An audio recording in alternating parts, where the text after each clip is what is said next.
Insuficiencia cardíaca.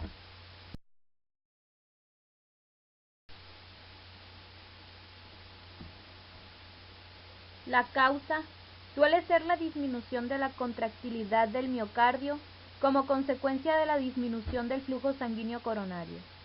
Su definición significa simplemente el fracaso del corazón para bombear sangre suficiente para satisfacer las necesidades del organismo.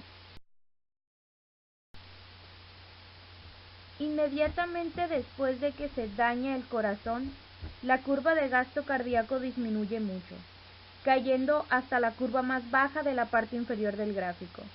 En pocos segundos se establece un nuevo estado circulatorio en el punto B y no en el punto A, que muestra que el gasto cardíaco ha caído hasta 21 por minuto, unas 2/5 partes de lo normal, mientras que la presión en la aurícula derecha ha aumentado hasta más de 4 milímetros de mercurio, porque la sangre venosa que vuelve al corazón desde todo el organismo se remansa en la aurícula derecha. Esta disminución del gasto cardíaco aún es suficiente para mantener la vida, quizá durante algunas horas, pero es probable que se produzca un desvanecimiento.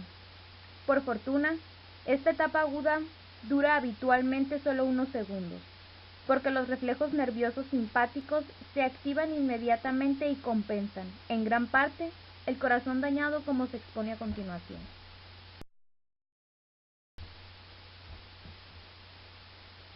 Después de los primeros minutos de un ataque cardíaco agudo, comienza una fase semicrónica y prolongada que se caracteriza principalmente por dos sucesos: la retención hídrica en los riñones y grados variables de recuperación del corazón en un periodo de semanas o meses.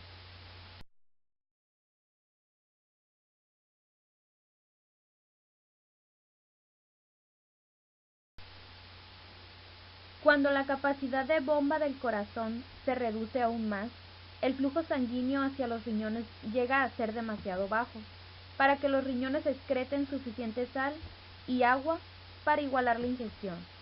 Por tanto, la retención hídrica comienza y continúa indefinidamente, a menos que se usen procedimientos terapéuticos mayores para evitarlo.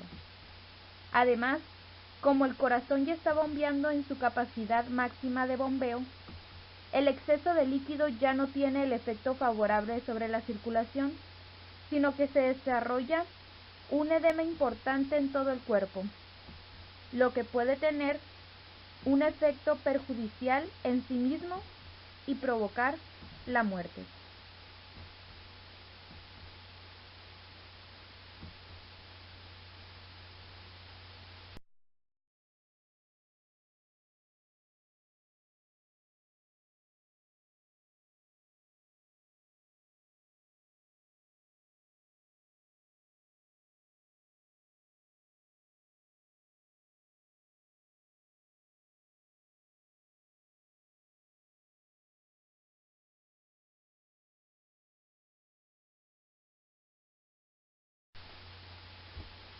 A diferencia de los efectos favorables que tiene la retención hídrica moderada sobre la insuficiencia cardíaca, en la insuficiencia grave el exceso importante de líquido tiene consecuencias fisiológicas graves, como son el sobreestiramiento del corazón, lo que debilita aún más la filtración de líquido hacia los pulmones, provocando edema de pulmón y la consiguiente desoxigenación de la sangre y el desarrollo de un edema excesivo en la mayor parte del cuerpo.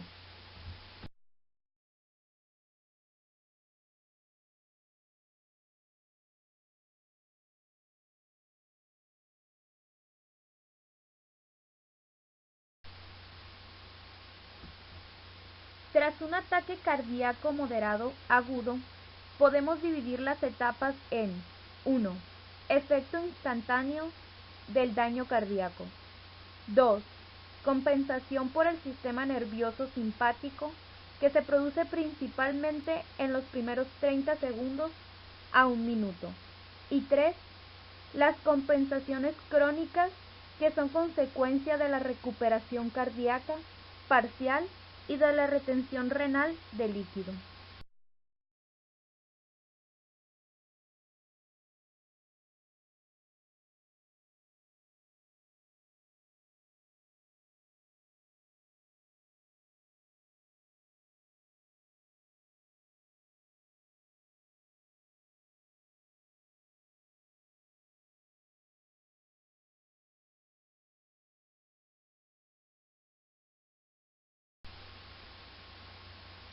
Muchas personas, en especial de la tercera edad, tienen un gasto cardíaco en reposo normal, pero con una elevación leve o moderada de la presión en la aurícula derecha, debido a los distintos grados de insuficiencia cardíaca compensada.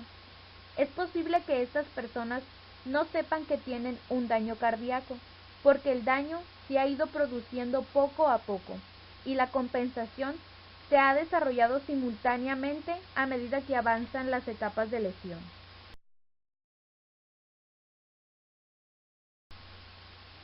Si el corazón sufre un daño importante, no puede compensar la función hasta lograr, por mecanismos reflejos nerviosos simpáticos o mediante la retención hídrica, un gasto cardíaco normal al tener un debilitamiento excesivo de la función de bomba. En consecuencia, el gasto cardíaco no puede aumentar lo suficiente como para que los riñones excreten cantidades normales de líquido. Por tanto, continúa reteniéndose líquido. La persona va desarrollando cada vez más edema y este estado finalmente conducirá a la muerte. Es lo que se conoce como insuficiencia cardíaca descompensada. Es decir, la causa principal de insuficiencia cardíaca descompensada es la insuficiencia del corazón para bombear sangre suficiente para que los riñones excreten diariamente las cantidades necesarias de líquido.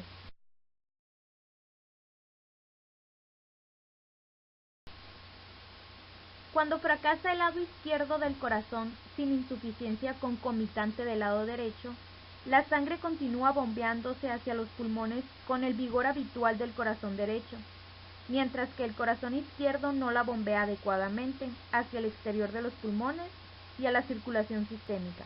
En consecuencia, la presión de llenado pulmonar media aumenta porque se desplazan grandes volúmenes de sangre desde la circulación sistémica hacia la circulación pulmonar. A medida que aumenta el volumen de sangre en los pulmones, también lo hace la presión capilar pulmonar, y si el aumento llega a niveles por encima de un valor aproximadamente igual a la presión coloidal osmótica del plasma, en torno a los 28 milímetros de mercurio, el líquido comienza a filtrarse hacia el exterior de los capilares, en los espacios intersticiales y los alvéolos pulmonares, con el consiguiente edema de pulmón. Es decir, entre los problemas más importantes de la insuficiencia cardíaca izquierda destacan la congestión vascular pulmonar y el edema de pulmón. En la insuficiencia cardíaca izquierda aguda, el edema de pulmón se produce con tanta rapidez que puede provocar la muerte por ahogamiento en 20 a 30 minutos. En muchos casos, después de un ataque cardíaco agudo y a menudo después de periodos prolongados de un deterioro cardíaco lentamente progresivo, el corazón se vuelve incapaz de bombear ni siquiera una cantidad mínima del flujo sanguíneo necesario para mantener vivo al organismo, por lo que todos los tejidos del organismo comienzan a sufrir e incluso a deteriorarse, llevando a la muerte en horas o días. El cuadro es el de un shock circulatorio, e incluso el aparato cardiovascular sufre de la falta de nutrición y además se deteriora junto con el resto del organismo, con lo que se acelera la muerte. Este síndrome de shock circulatorio, provocado por la función inadecuada de bomba cardíaca, se denomina shock cardiógeno o simplemente shock cardíaco. Una vez que se desarrolla el shock cardiógeno, la tasa de supervivencia es menor del 15%.